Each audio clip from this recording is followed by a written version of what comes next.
What you are about to see is one of the most complex air missions ever conducted.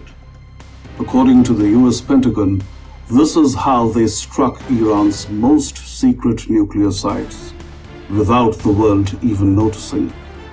They called it Operation Midnight Hammer. It began at exactly 0001 hours US Eastern Time.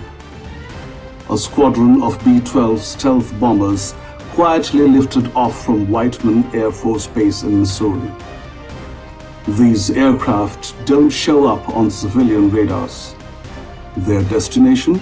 Iran's underground nuclear facilities, Fordo, Natanz, and Isfahan. This wasn't a quick strike, it was a brutal marathon. An 18-hour flight each way across continents with multiple in-air refuelings.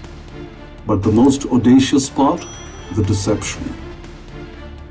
While the real bombers headed east, another flight went west towards Guam, a complete decoy. According to General Dan Kane, only a handful of top-level commanders knew the real plan.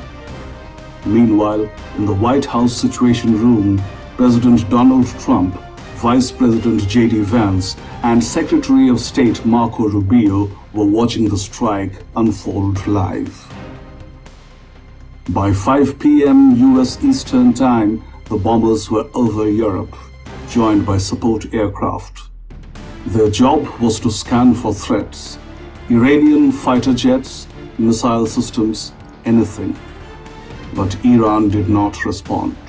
No jets, no missiles.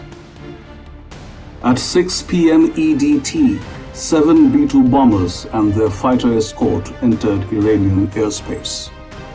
They were headed for 3 of the most fortified nuclear sites on Earth. Fordo was first. Buried under 90 meters of rock and reinforced concrete, it's Iran's nuclear crown jewel.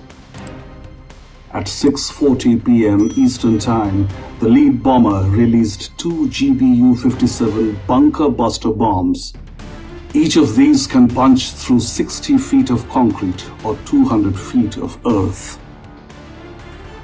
It was the first time these bombs had ever been used in combat. In total, 14 of these massive weapons were dropped on Fordo and Natanz. At the same time, Tomahawk cruise missiles launched from a US submarine in the Arabian Sea struck the Isfahan facility, over 200 kilometers away. The timing was no accident. It was a perfectly synchronized attack on 3 facilities across hundreds of kilometers within 25 minutes. At 7:30 p.m., the bombers exited Iranian airspace and began the long journey back to Missouri. In all, more than 125 aircraft and 75 precision-guided weapons were used.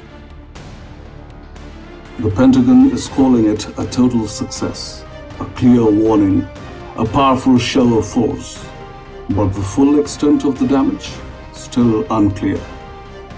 Iran has confirmed the strikes, but insists the damage was minimal. Analysts say it could take weeks to verify how far underground the US bombs reached. And the bigger question? Has this operation really set back Iran's nuclear program? Or has it just begun a new, even more dangerous chapter?